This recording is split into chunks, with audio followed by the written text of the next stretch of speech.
Thomas Chen had always lived a simple life in his small apartment in downtown Seattle.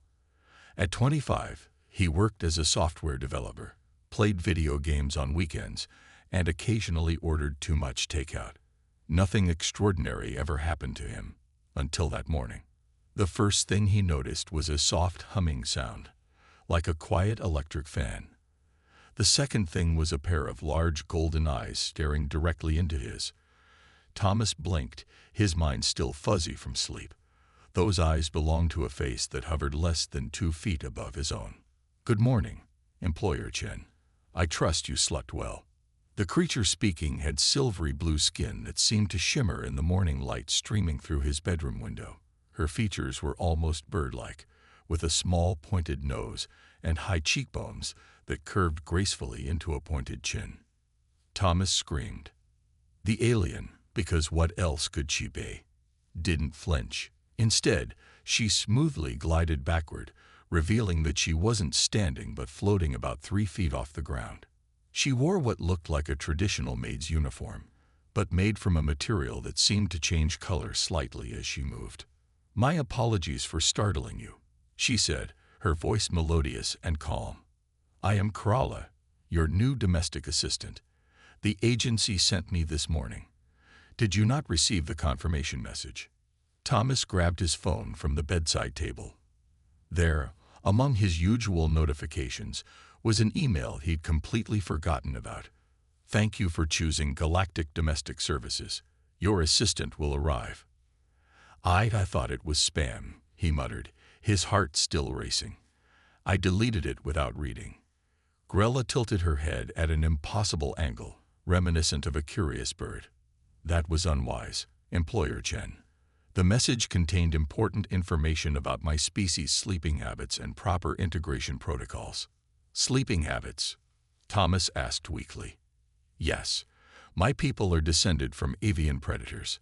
We sleep while hovering above our charges to ensure their safety. It is considered the highest form of dedication and respect."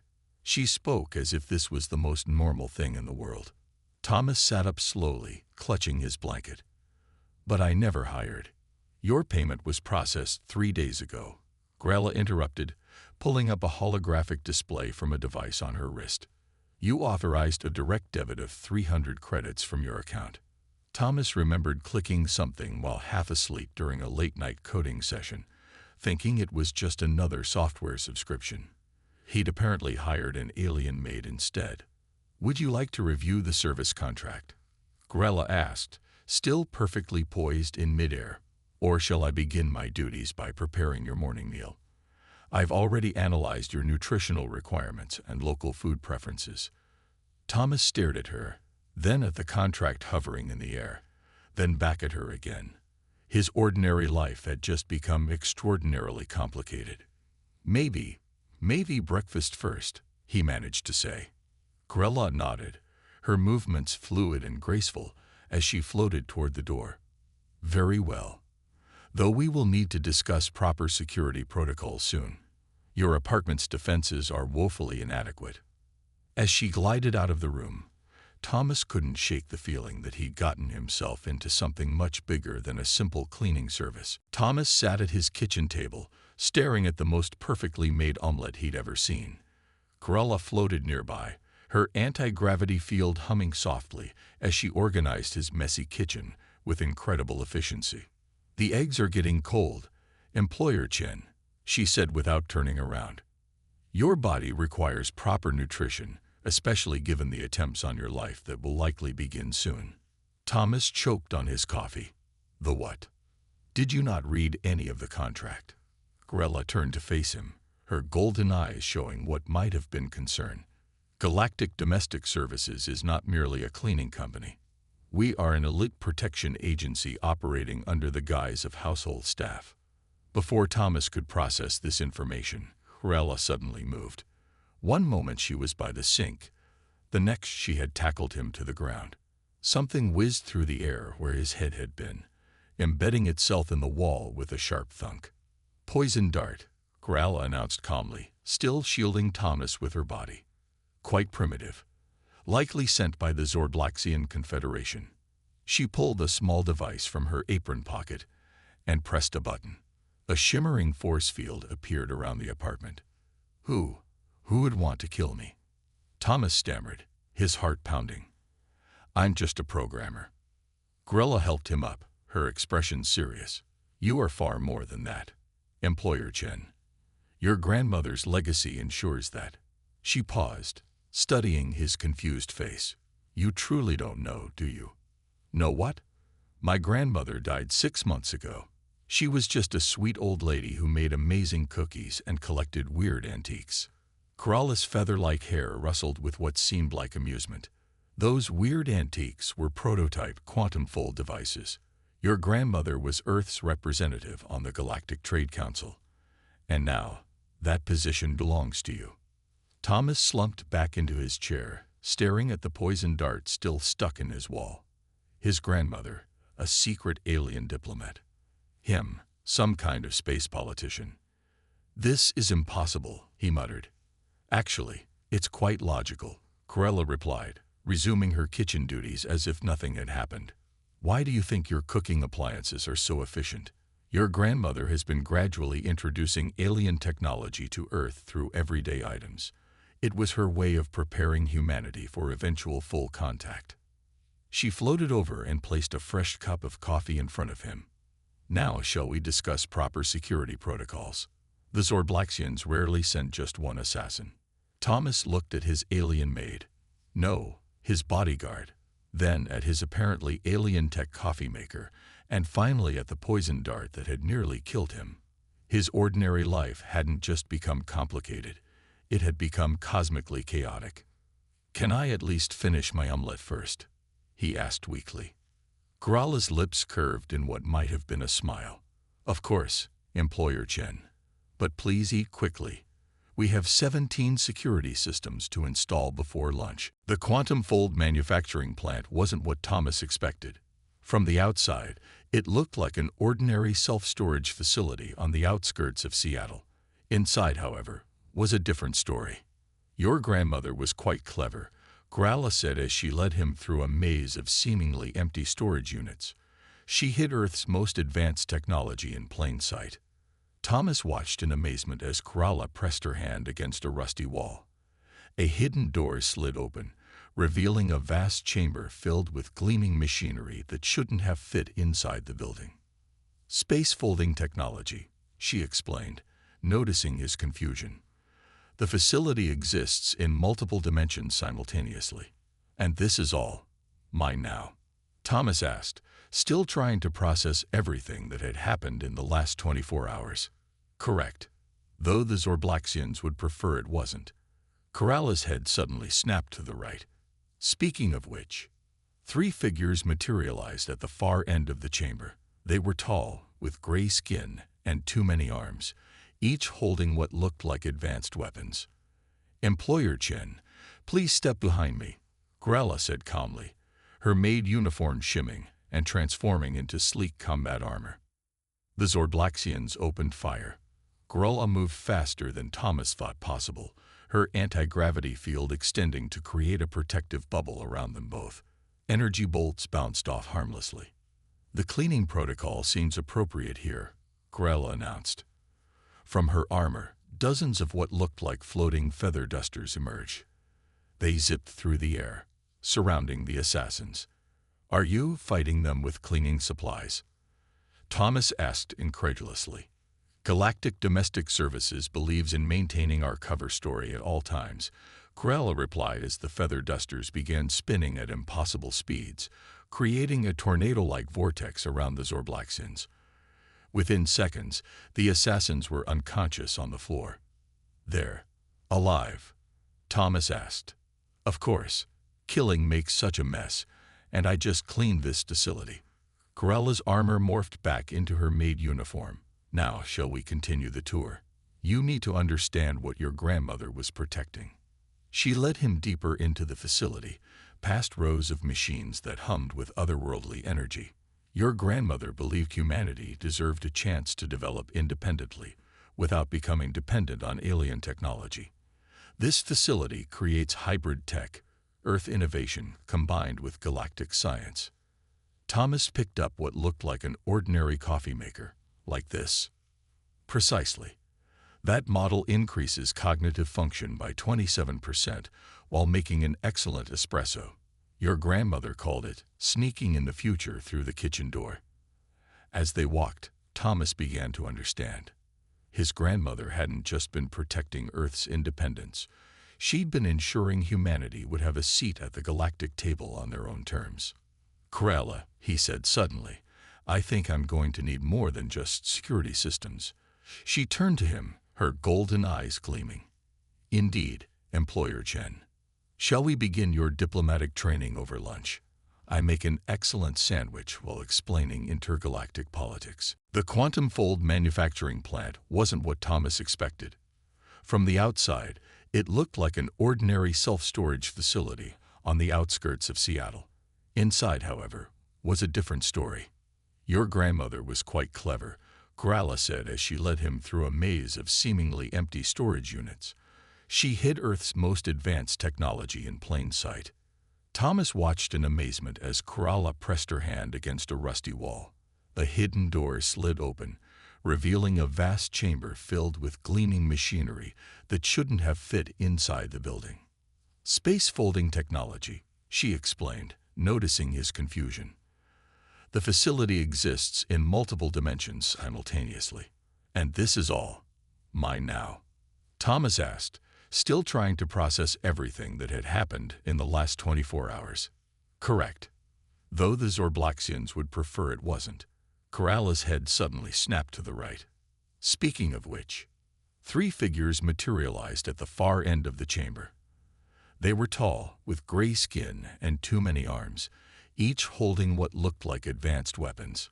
"Employer Chen, please step behind me," Corella said calmly, her maid uniform shimming and transforming into sleek combat armor. The Zorblaxians opened fire. Corella moved faster than Thomas thought possible, her anti-gravity field extending to create a protective bubble around them both. Energy bolts bounced off harmlessly. "The cleaning protocol seems appropriate here," Corella announced. From her armor, dozens of what looked like floating feather dusters emerged. They zipped through the air, surrounding the assassins. "Are you fighting them with cleaning supplies?" Thomas asked incredulously. "Galactic Domestic Services believes in maintaining our cover story at all times," Corella replied as the feather dusters began spinning at impossible speeds, creating a tornado-like vortex around the Zorblaxians. Within seconds, the assassins were unconscious on the floor. "They're alive?" Thomas asked. "Of course. Killing makes such a mess, and I just cleaned this facility." Corella's armor morphed back into her maid uniform. "Now, shall we continue the tour? You need to understand what your grandmother was protecting." She led him deeper into the facility, past rows of machines that hummed with otherworldly energy. "Your grandmother believed humanity deserved a chance to develop independently, without becoming dependent on alien technology. This facility creates hybrid tech, Earth innovation combined with galactic science." Thomas picked up what looked like an ordinary coffee maker, like this. "Precisely. That model increases cognitive function by 27% while making an excellent espresso. Your grandmother called it sneaking in the future through the kitchen door." As they walked, Thomas began to understand. His grandmother hadn't just been protecting Earth's independence. She'd been ensuring humanity would have a seat at the galactic table on their own terms. "Corella," he said suddenly, "I think I'm going to need more than just security systems." She turned to him, her golden eyes gleaming. "Indeed, Employer Chen. Shall we begin your diplomatic training over lunch? I make an excellent sandwich while explaining intergalactic politics." The Quantum Fold facility was burning. Thomas ran through smoke-filled corridors, with Corella floating beside him, her combat armor deflecting energy blasts from behind. "Employer Chen, we have approximately 3 minutes before they breach the main containment field," Corella reported, sending another wave of combat-ready cleaning supplies toward their pursuers. "Can't we just teleport out?" Thomas coughed, ducking under a burst of plasma fire. The Zorblaxians brought quantum jammers, All advanced tech is being suppressed. Corrala's golden eyes scanned their surroundings. We're limited to Earth technology only. Thomas grinned despite their situation. Perfect. He grabbed what looked like an ordinary vacuum cleaner from a nearby storage unit. My grandmother didn't just hide alien tech here. She reverse-engineered everything into everyday items. He quickly opened the vacuum's casing, rewiring its quantum-enhanced motor. Basic physics still works, even with their jammers. "What are you doing?" Corrala asked, her defensive shield flickering under another barrage. "Making a really big fan." Thomas connected the final wire. The vacuum roared to life, its suction reversed and amplified by the hidden quantum components. A massive blast of air shot backward, sending their pursuers flying. "Primitive but effective," Corrala noted appreciatively. "However, they're still coming."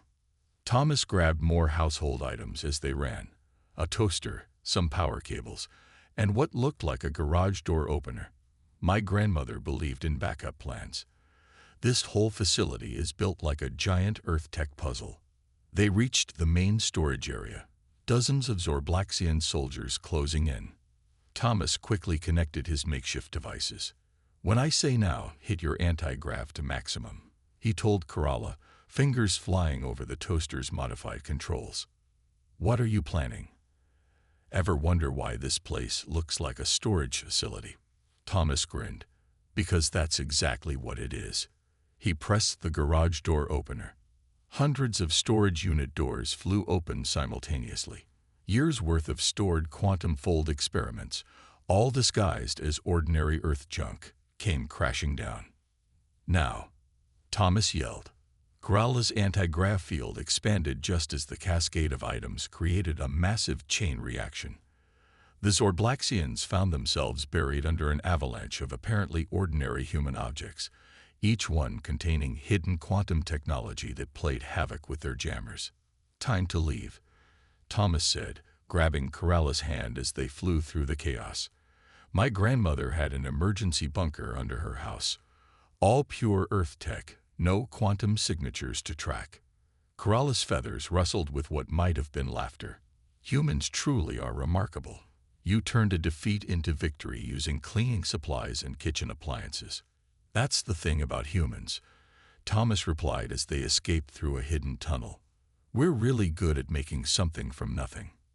Now let's go see what other surprises my grandmother left behind." Thomas's grandmother's bunker looked like a 1960s fallout shelter, complete with floral wallpaper and vintage furniture. But appearances were deceiving. "Your grandmother was brilliant," Corrala said, activating hidden panels that revealed advanced Earth-made monitoring systems. "She built a shadow network using only human technology.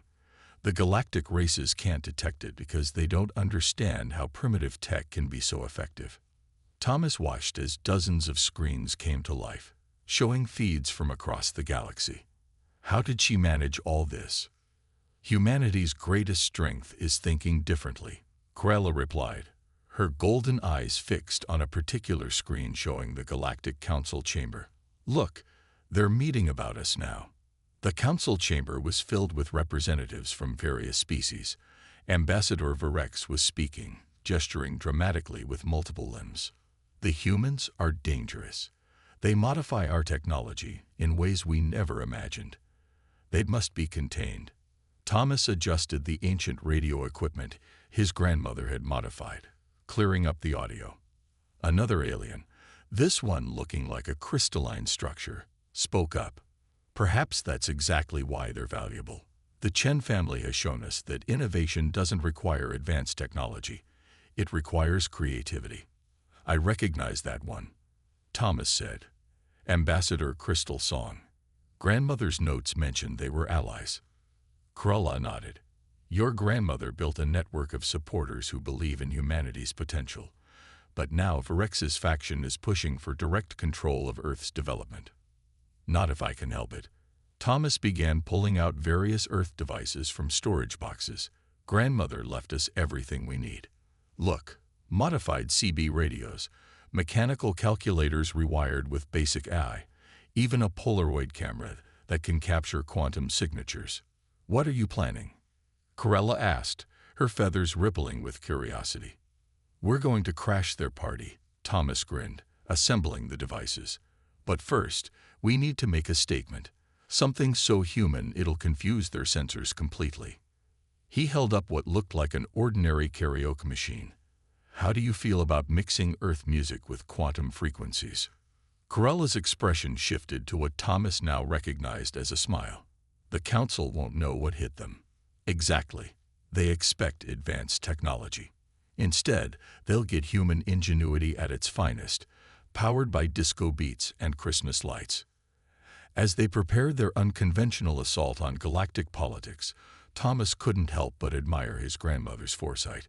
She hadn't just prepared Earth for the future. She'd ensured that future would be uniquely human. The Galactic Council chamber wasn't ready for disco. As Thomas's modified karaoke machine sent Earth music through quantum space, dozens of alien diplomats clutched their sensory organs in confusion. "What is this? Primitive soundwave attack?" Virex demanded, all four eyes blinking rapidly. Thomas stood at the chamber's center, Corella floating protectively beside him.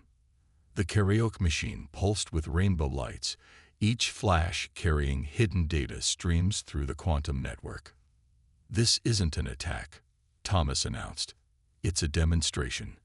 While you were busy trying to suppress our technology, humanity was learning to dance." He pressed another button.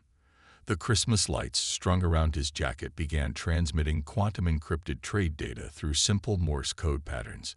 The chamber's advanced systems couldn't block it because they didn't recognize string lights as technology. "Impossible," one alien diplomat muttered. "They're using light patterns to bypass quantum security." "Humans call it thinking outside the box," Corella explained. Her combat uniform now sparkled with tiny Earth LEDs. "While you tried to contain them, they turned their limitations into advantages." Ambassador Crystal Song's crystalline form vibrated with what seemed like amusement. "The Chen family continues to surprise us. Tell us, Yum Thomas, what else have you hidden in plain sight?"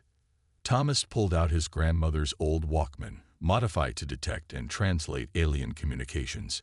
"Everything you see is human-made, just improved with a little imagination. We don't need your advanced tech. We need you to let us grow at our own pace." The chamber erupted in discussion. Some diplomats were outraged, others fascinated. Virex's faction demanded immediate containment, while Crystal Song's allies argued for human independence. "Order." The council leader, a being of pure energy, called out. "Representative Chen has made his point. Humanity's path is unique. But they're using our quantum principles in ways we never intended." Virex protested.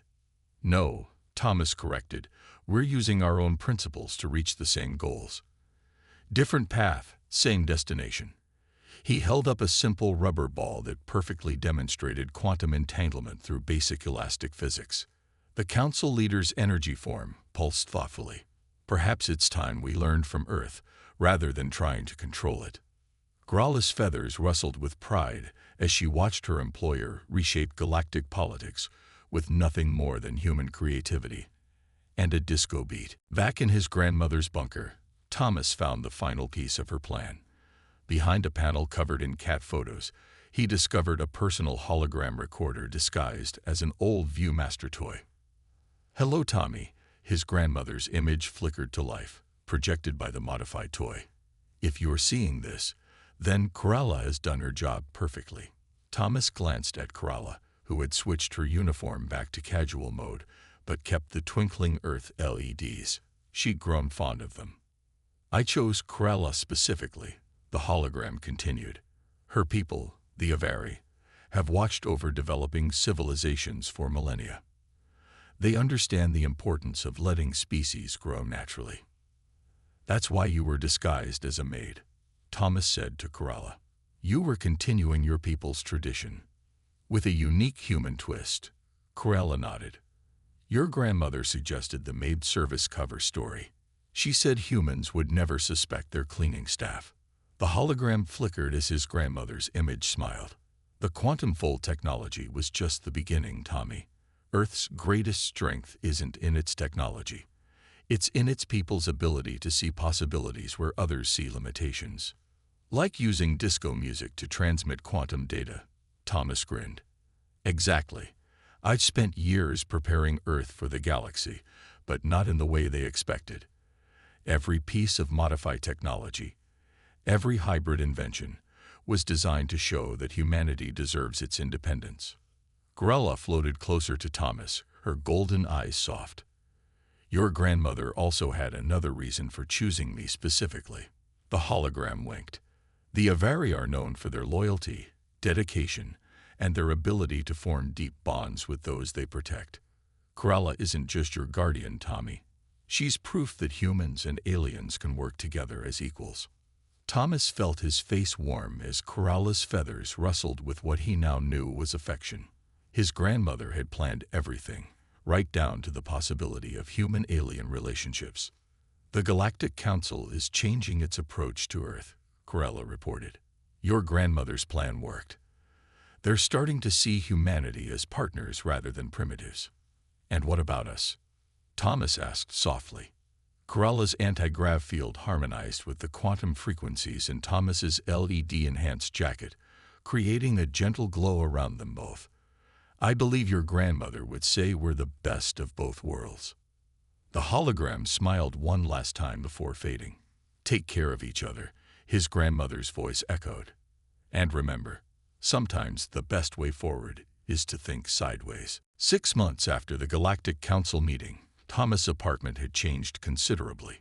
Quantum-enhanced appliances shared space with ordinary Earth tech, creating a perfect blend of both worlds. Grella still hovered protectively nearby, but now she wore a modified uniform that combined her traditional Avari combat gear with Earth fashion. The latest hybrid tech prototype is ready, Thomas announced, holding up what looked like an ordinary smartphone. Grandmother would love this. It uses cat videos to encrypt quantum communications. The Zorblaxians are still trying to decode the last transmission, Grella said, her feathers twinkling with embedded LEDs. They can't understand why humans spend so much time watching small animals do random things. The apartment's security system chimed. Ambassador Crystal Song's crystalline form shimmered into view on their hybrid communication screen. Representative Chen, the Council's Integration Committee has approved your proposal.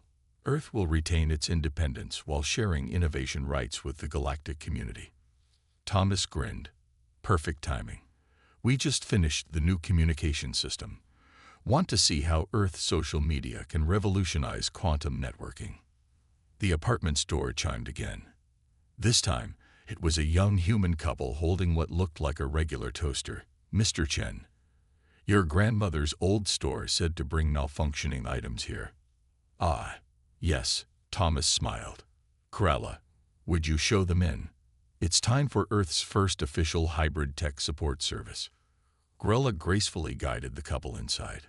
Over the past months, more humans had discovered their modified appliances, leading to a growing network of Earth-based quantum tech users. Your grandmother's dream is becoming reality, Grella said later, as they watched the sunset from their quantum-enhanced balcony. Humans are entering the galactic community on their own terms. Speaking of terms, Thomas reached into his pocket, pulling out a simple Earth ring modified with Avari quantum crystals. I think it's time we made our own arrangement official. Grella's anti-grav field pulsed with joy, creating a rainbow display of quantum harmonics. I believe your grandmother would say it's about time. Above them, Earth's first quantum-fold satellite, disguised as a regular communications array, broadcast their news across the galaxy. The message was encrypted in cat videos, carried by disco beats, and wrapped in the simple complexity that made humanity unique. The universe was changing, one hybrid innovation at a time. And it all started because Thomas woke up one morning to find an alien maid hovering above his bed. As Grella's feathers brushed against his cheek, Thomas knew his grandmother had been right all along. Sometimes the best way to protect humanity's future was to let love guide the way.